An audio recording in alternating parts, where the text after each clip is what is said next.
네, 국가대표 축구대표팀 주장 손흥민 선수에게 임신한 사실을 폭로하겠다며 수억 원을 달라고 협박한 이들이 경찰에 체포됐습니다. 네, 손흥민 선수는 명백한 피해자라며 선처는 없다고 밝혔는데요. 관련 내용 포함해 많은 관심을 받는 사건들 짚어보겠습니다. 오늘은 손수호 변호사와 함께합니다. 안녕하십니까? 네, 안녕하세요. 네, 자 손흥민 선수 지속적인 협박 피해를 당했다면서 이제 경찰에 고소장을 제출했는데 어떤 일이 있었던 건가요? 네, 지난주에 고소장을 제출했고요. 수사가 상당히 신속하게 진행이 됐습니다. 20대 여성 A 그리고 40대 남성 B 이렇게 2명을 고소했고 이 2명 모두 체포됐고 현재 수사를 받는 중인데요. 이 2명이 현재 받고 있는 혐의는 공갈과 공갈 미수입니다. 예. 즉 20대 여성 A가 작년 6월에 당시 보도에 따르면 손흥민 선수와 교제를 했다는 내용들이 나와 있죠. 그런데 손흥민 선수의 아이를 임신했다라고 주장하면서 태아 초음파 사진을 보냈다는 거예요. 그러면서 금품을 요구했고 손흥민 선수 측으로부터 3억 원을 받았다. 그런데 이게 공갈 아니냐라고 주장을 하면서 고소를 했고요. 그리고 또 그 후에 이 여성과는 결별을 했는데 또 어떤 보도에 따르면 이 결별한 20대 여성과 새롭게 교제를 한 40대 남성이 있다는 거죠. 그 40대 남성이 올해 3월에 돈을 주지 않으면 과거 임신 사실을 폭로하겠다라고 협박을 해서 7천만 원을 받아내려고 했습니다만 손흥민 선수의 매니저가 이거를 계속 고민을 했다는 거예요. 계속 시달리다가 손 선수에게 얘기를 했고 손 선수가 이거 다 허위 사실이니까 강경 대응을 하자라고 해서 경찰에 고소를 했고 현재 수사가 진행 중입니다. 네, 지금 보도된 내용들로 보게 되면은 일단 그 여성 A 씨가 3억을 받아낸 거예요. 받아내면서 손흥민 선수가 외부에 밝히지 않겠다는 취지의 손흥민 선수 측에서 각서를 받았다고 했는데 각서의 법적 효력이 있는 겁니까? 법적 효력은 일반적으로 인정될 가능성이 매우 높습니다. 물론 각서라는 게 내용이 다 다르죠. 그리고 어떤 상황에서 구체적으로 어떠한 상황에서 작성됐는지에 따라서 구체적인 평가가 달라질 수도 있겠습니다만 과거 유명 사례들을 보더라도 이 각서 발설하지 않겠다, 연락하지 않겠다, 법적인 문제 제기를 하지 않겠다, 언론에 인터뷰하지 않겠다 등등의 각서가 그 부분에 있어서 법률적인 효력이 인정된 사례들이 굉장히 많이 있습니다. 뭐 다른 종목의 얘기입니다만 지금 미국 메이저리그에서 활약하고 있는 김하성 선수도 이제 임혜동 씨로부터 협박을 당했어요. 그래서 당시에 돈을 4억 원을 주고 각서를 썼는데 그 후에 임혜동 씨가 돈을 더 달라고 요구를 했습니다. 그러면서 언론에 나가서 인터뷰도 하고 그 사실을 퍼뜨렸는데 그러자 김하성 선수가 이건 합의 위반이다. 그리고 4억 원을 지급하면서 더 이상 연락도 하지 않고 또한 공개도 하지 않기로 합의를 했는데 그 합의를 위반했고 또 각서에 보면은 그렇게 합의를 위반한 경우에 2배로 돌려주기로, 즉 4억 원을 받은 다음에 계약을 위반하면 8억 원을 돌려주기로 했는데 이거 계약 위반 아니냐라고 주장하면서 우리나라 법원에 소송을 제기했습니다.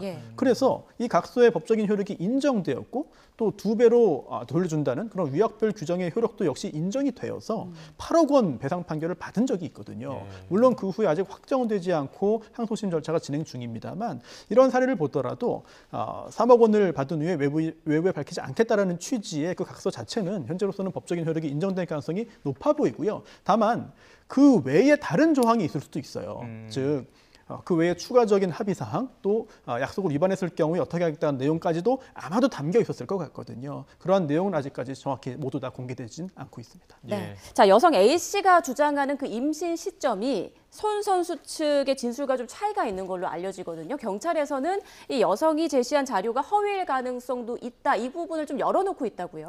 그렇습니다. 구체적으로 어떤 일이 있었는지를 파악을 하고 확인을 해야 형사처벌로 이어질 수 있겠죠. 경찰이 여러 가지 사실들을 지금 속도를 내서 확인을 하고 있는 중인데 그런데 또 본질적으로는 실제로 당시에 이 여성이 임신을 했는지 또 임신을 한 후에 그 태아의 초음파 사진을 입수를 해서 그 사진을 손흥민 선수 측에게 건네주면서 협박을 한 것인지 또는 다른 사람의 초음파 사진이었는지 아니면 아예 조작을 하고 위조를 해서 만들어낸 허위의 사진인지 여부는 본질과는 큰 관계는 없어 보입니다. 즉, 이 공갈죄라는 게 폭행 또는 협박을 해서 상대방을 겁먹게 만든 다음에 겁먹은 사람으로부터 돈을 뺏어가는 거거든요. 그래서 내가 임신했으니까 내가 지금 사진도 가지고 있다. 만약에 나에게 돈을 주지 않으면 내가 이 사실을 공개해서 당신에게 큰 망신을 주겠다. 당신에게 뭐 여러 가지 큰 해를 끼치겠다. 이런 식으로 겁을 주고 겁먹은 사람으로부터 돈을 받아내는 게 공갈죄입니다. 그렇다면 실제로 여성 A가 임신을 했는지 그 사진이 본인의 이제 태아 사진인지 여부와 관계없이 일단 공갈죄 성립에는 큰 영향은 없어요. 예. 하지만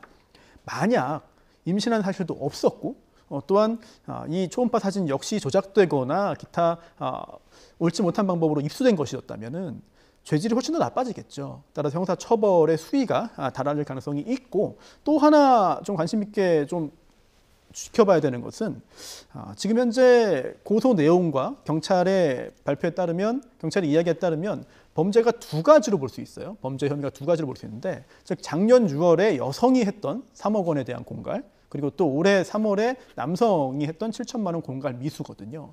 그런데 일단 현재 경찰은 각각 따로 나누어서 보는 것 같습니다. 즉 작년에는 여성 혼자 단독 범행이고 그리고 올해 범행은 남성의 단독 범행이다라고 보고 있는데 이거는 사실 수사를 해봐야 돼요. 그래서 처음부터 이 둘이 함께 범행을 한 것인지 또는 처음에는 알지 못했습니다만 두 번째 남성의 범행에는 여성이 도움을 준 것인지 따져봐야 될 것이고 또는 제3의 인물이 도움을 줬을 가능성도 있습니다. 예. 특히나 몇몇 보도에 따르면 이 남성이 동종 점거가 또 있다고 하거든요. 예. 만약 사실이라면 여러 가지 과거의 경험이라든지 이제 본인이 알고 있는 여러 가지 지식들을 동원을 해서 아주 치밀한 범행을 계획했을 수도 있어요. 이런 부분까지도 경찰이 다 확인을 해야 될 것으로 보입니다. 변호사님 앞서 말씀하셨지만 그 수사 속도가 굉장히 빠르게 진행이 되고 있습니다. 어느 정도 그 혐의점이 좀 특정됐다고 봐야 되는 거겠죠? 그렇습니다. 저도 굉장히 유명한 스포츠 선수, 연예인들 유사한 사건들 지금도 있거든요. 예. 그런데 물론 공개가 되지 않는 게 가장 중요하고 그렇게 처리를 하고 있습니다만 지금 이 상황은 손흥민 선수 측에서도 더 이상 공개하지 않고서는 피해가 커진다. 순수한 피해자고 또한 더 이상 피해가 커지면 안 되기 때문에 고소를 통해서 이제 언론에 공개도 된 것으로 보이는데 일주일 만에 수사가 속도를 내서 체포까지 했고 경찰이 구속영장을 신청했고 아마도 영장이 발부돼서 구속 수사가 이어질 것으로 보이거든요. 상당히 빠른 속도를 보이고 있다고 할 수 있겠고요. 이것을 볼 때 고소인이 준비를 해서 제출을 한 증거가 상당히 구체적일 것으로 보입니다.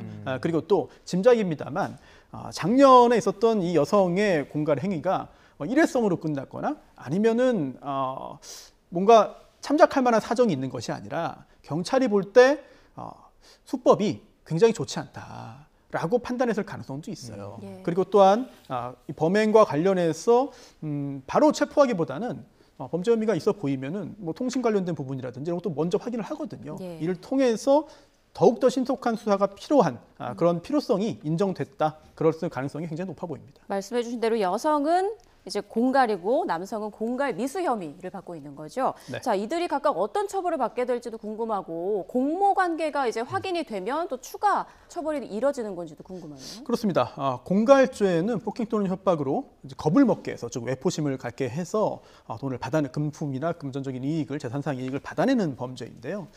이미 여성은 3억 원을 받아냈습니다. 그래서 만약 단독 범행이라고 한다면 공갈 기수가 되겠고요. 그리고 또 남성의 경우에는 7천만 원을 받아내기 위해서 시도했습니다만 받아내지 못했어요. 공갈 미수입니다.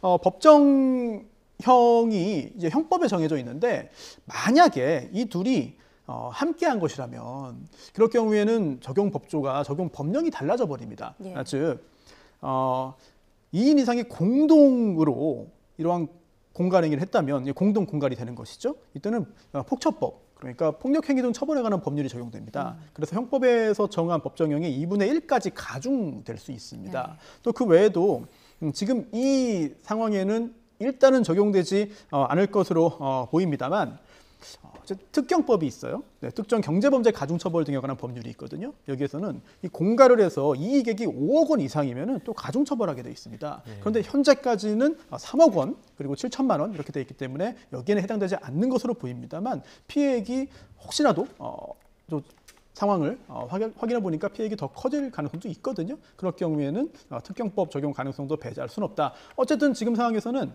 피해자와의 합의가 이루어지지 않고 그리고 공갈로 얻어낸 3억 원에 대해서 변제 등이 이루어지지 않으면 상당한 수위의 처벌로 이어질 수가 있겠고요. 예. 이들이 만약에 처음부터 기획한 범죄였다면 또는 처음부터 기획하지 않았더라도 상황이 흘러가면서 함께 힘을 모아서 한 범죄라면은 이거 역시 굉장히 죄질이 좋지 않다는 평가를 피할 수 없을 것입니다. 예, 손흥민 선수 그야말로 월드스타지 않습니까? 그러다 보니까 우리나라뿐만 아니라 해외에서도 굉장히 주목받고 있다고요. 그렇습니다. 특히 올해 그래도 예전에 비해서 상당히 좀 어려움을 겪었어요. 부상도 있었고 또 개인 성적도 전년도에 비해서는 좋지 않았는데 게다가 다음 주에 또 굉장히 중요한 또 경기를 앞두고 있거든요. 예. 맨체스터 유나이티드와 유로파리그 결승전도 앞두고 있는 상황에서 영국 언론도 굉장히 좀 주목을 하고 있습니다. 그러면서 임신했다는 거짓 주장을 한 여성으로부터 협박을 받았다라는 보도가 영국에서 나오고 있고요. 그리고 또 그 남녀가 경찰에 체포됐다는 보도까지도 계속 나오고 있습니다. 뭐 일본이나 중국에서도 큰 관심을 보이고 있거든요. 아시아를 대표하는 유명 선수이고 엄청난 선수이기 때문에 우리나라뿐만 아니라 전 세계에서도 크게 관심을 갖는 상황이고 손흥민 선수가 피해자잖아요. 예. 네, 그걸 고소를 했고 이제 가해자들에 대한 수사가 진행이 되고 처벌로 이어진다면 여기에 대해서도 외국에서도 계속해서 관심을 갖지 않을까 싶습니다. 네, 앞으로 어떻게 좀 밝혀질지 계속 지켜봐야 될 것 같고요. 주제를 바꿔보겠습니다. 이제 지금 이야기 나눠볼 내용도 좀 많은 관심을 받고 있는 내용인데요. 더본코리아 백종원 대표가 앞서 방송 갑질 의혹을 제기한 그 PD에게 법적 대응을 검토한다고 하더라고요. 어떤 내용인가요? 네, 백종원 대표가 본인이 직접 이야기한 건 아닌 것 같아요. 그러면서 언론에 보도가 나왔죠. 더본코리아 측에서 이제 해당 감독에 대한 해당 PD에 대한 고소도 검토하고 있다. 이런 이야기였는데 사실 이 PD가 외국에서 촬영을 마치고 돌아오던 백종원 대표를 만나러 공항까지도 갔습니다. 그래서 여기에서 서서도 이야기를 나눴고 그 후에도 따로 만나서 이야기를 나눴는데 그 후에 내보낸 내용 자체가 백종원 씨가 방송에 이제 활발하게 출연하면서 당시에 어떤 특정 출연자들을 출연하지 못하도록 했다. 일종의 갑질을 한 거 아니냐 이런 의혹을 제기했습니다. 어떤 교수 그리고 또 한 트로트 가수의 출연을 저지시켰다라는 내용이었는데요. 여기에 대해서 백종원 대표는 억울하다는 거죠.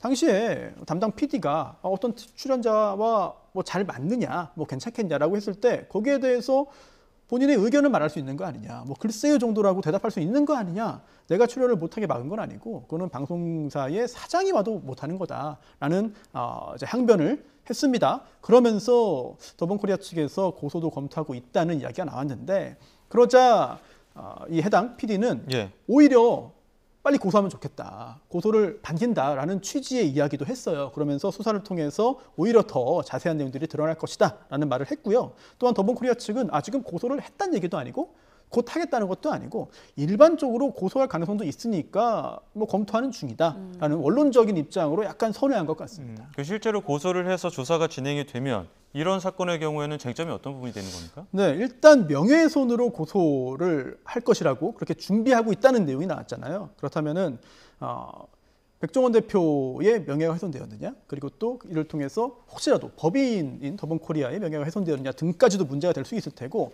그런데 명예훼손죄로 고소를 해서 수사를 하게 되면요, 그러한 발언이 그 내용이 진실이냐 또는 허위 사실이냐 여부까지도 확인을 해야 됩니다. 따라서 그 과정에서 해당 PD 입장에서는 백종원 대표의 그동안의 어떤 모습들, 숨겨진 모습들이 드러날 것이다 라고 이야기를 한 것이고, 또 반대로 더본코리아와 백종원 대표 측에서는 억울한 게 드러날 것이다 라고 주장을 하고 있는 것이고요. 그리고 또 지금 이 상황에서는 여러 가지 민사라든지 아니면은 가맹점주들 보호라든지 이런 것까지도 맞물려 가고 있거든요. 단순한 명예훼손 고소뿐만 아니라 백종원 대표를 둘러싼 여러 가지의 그런 논란들까지도 함께 맞물려 갈 것으로 보입니다. 네, 그동안 뭐 각종 논란이 끊이질 않았었는데 앞으로의 좀 타격도 불가피해 보입니다. 자, 그러면 지금까지 이제 손수호 변호사와 주요 사건들 정리해봤습니다. 네, 고맙습니다. 네, 고맙습니다.